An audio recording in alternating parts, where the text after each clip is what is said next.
channel for week 12 of the Sideline Spice Power Rankings winners and losers, brought to you courtesy of the boys at the Bolt Studio. I'm Ryan, and Luca, my man, how are you?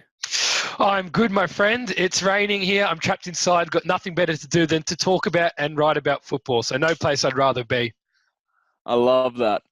Once again, we've watched the games, we've ranked the teams, and as is custom, we've got a few standouts, a couple winners and a couple losers from our consensus rankings that we feel are worthy of specific discussion as a result of another incredible week of NFL action.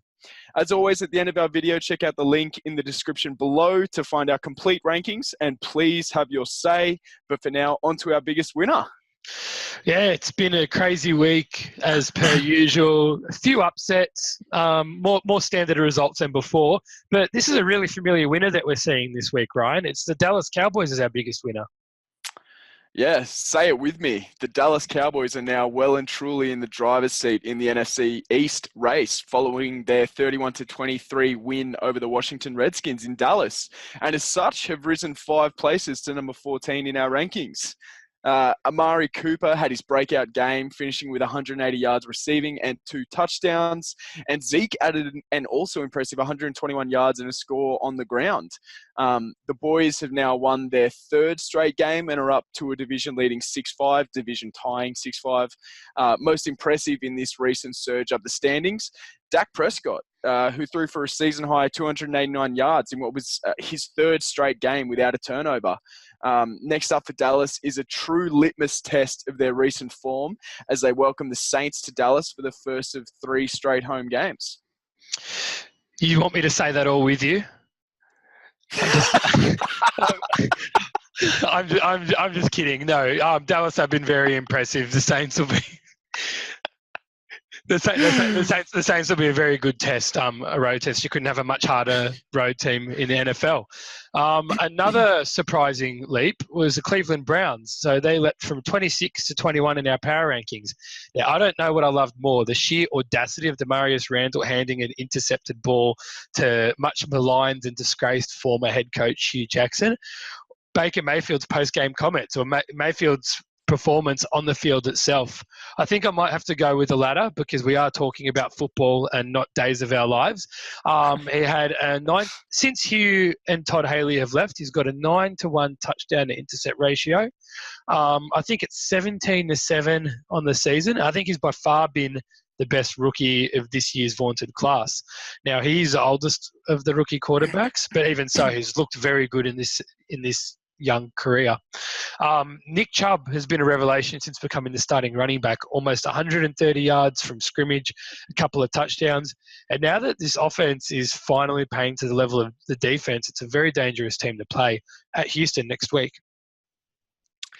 Yeah, it definitely would have been wishing that they made that move sooner with what it sort of looked like they've got available to them now.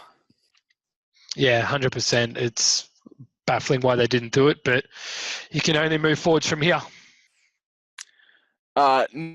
No honourable this week in honour of a change up to the format, so we're going to skip ahead to Luca with our biggest loser.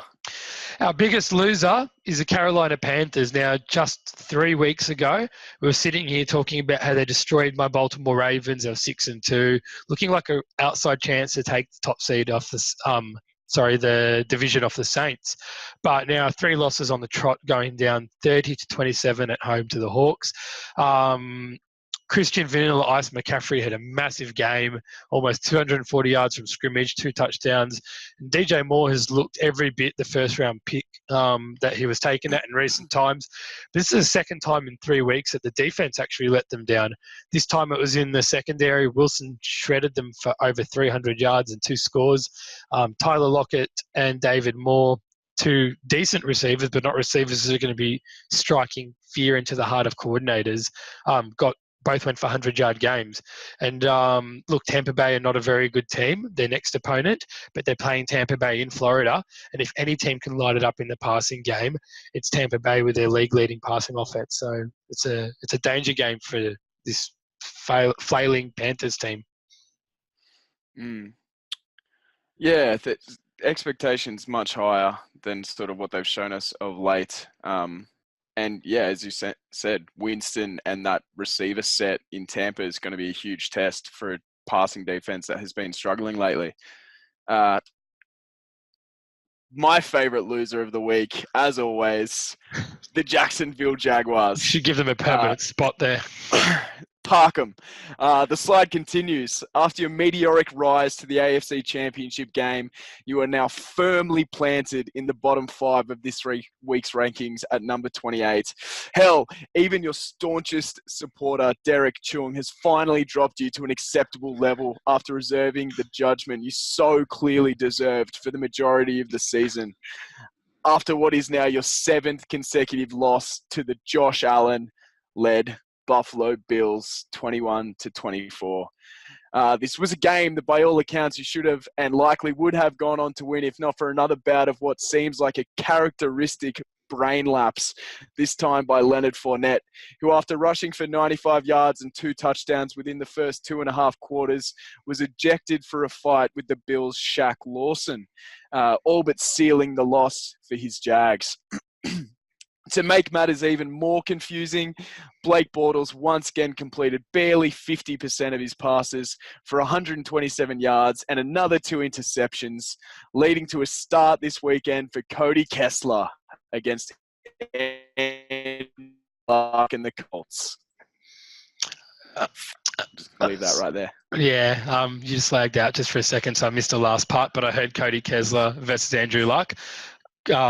Yeah, good luck to you, Cody. You're gonna need it, no pun intended. So we've changed the format this week, as Ryan alluded to before. So because we're getting towards the pointy end of the season, we wanted to give you a bit of a preview as to our ranks, and we wanted to have a little bit of a discussion about our top 10. So I'm about to share the screen with you all now. So here we are. I'm just going to make that full screen. There we go. So here's how it's going to go. So Ryan and I are both going to pick a team from the top 10 that has kind of surprised us most and say just a few sentences about why. So Ryan, I'm going to let you kick things off. Your surprise and why. Houston Texans, starting with 3 losses. It's been 8 straight now. We sort of were scared at the start of the season that Watson had sort of regressed as a result of that injury that had knocked him out last season. But him and his team have really been dominant in the last few weeks, 8 weeks really. Again, there was sort of that risk of a sort of collapse a little bit with the loss of Will Fuller, but the trade for Demaryius Thomas and his sort of seamless fit into this offense has really sort of just carried it on without skipping a beat. If anything, they've got more of a red zone threat now opposite DeAndre Hopkins that they haven't really ever had before. And JJ Watt and the defense has been exceptional lately. JJ Watt also returning from a season-ending injury last year. They've sort of been playing just as well as the offense, and that's really a scary thought heading into the last 4 weeks of the year and into the playoffs. Yeah, they've looked unstoppable the last few weeks as well, and they've had the talent. It was never a question of talent. We just questioned whether they could put it together, but they've come together at the right time. Hottest team in the AFC and a well-deserved 5th in our power rankings. As for me, I'm going to have to go with the Chicago Bears.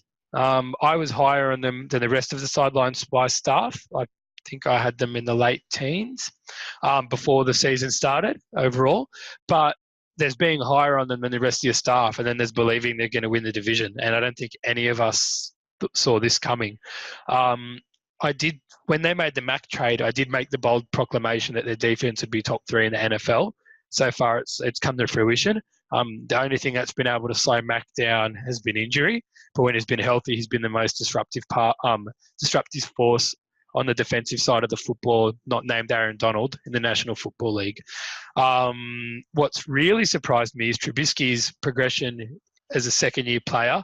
He looked garbage last year. He's looked outstanding so far this year. And Matt Nagy's ability to call plays. I mean, look, I know this is something that you'd expect a good offensive coordinator to do, or a good coach rather, but it doesn't always happen that way. Coordinators drawing up plays that most suit your personnel, and Nagy's a master at it. He's used Tariq Cohen very well. He's used all sorts of creative formations to get his best players in space. He's played to Trubisky's strengths really well and minimised his weaknesses. It's been a joy to watch, and they've won 5 in a row in pole position in what we thought was going to be the toughest division in football. And they look like I don't think any team would want to face them in the playoffs with that defense. No, definitely. And you hit it on the head there with Matt Nagy. He's got to be in the running for Coach of the Year. And it's almost without a doubt that you'd say that they wouldn't be where they are without his influence on the sideline.